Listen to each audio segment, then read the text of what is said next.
বিসমিল্লাহির রহমানির রহিম। একটা মার্সেল এসির কমপ্লেন আসা হয়েছিল কিছুদিন আগে। হচ্ছে অ্যাক্টিভ এসে কাজ করে গিয়েছিল। এটা হচ্ছে গ্যাস লিকের সমস্যা ছিল।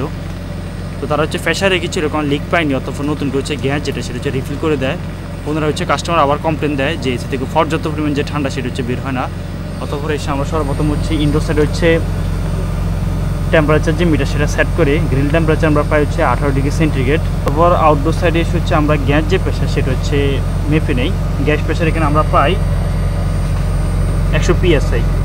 এটা আর্থার রেফ্রিজারেন্ট, গ্যাস প্রেশার থাকার কথা হচ্ছে 115 থেকে 120 PSI।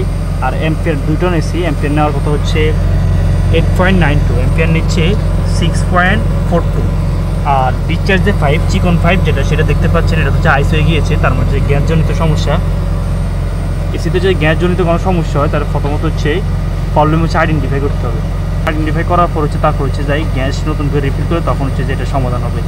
লিক যদি থাকে এসিতে, লিক আগে রিপেয়ার করতে হবে, তারপর হচ্ছে গ্যাস যেটা সেটা রিফিল করতে হবে। তো ফাইনালি হচ্ছে আমরা ইনডোর সাইড এবং আউটডোর সাইডে প্রেশার হোল্ড রাখবো পারফেক্টভাবে, অথবা দেখবো যে কোনটাতে হচ্ছে প্রেশার কম।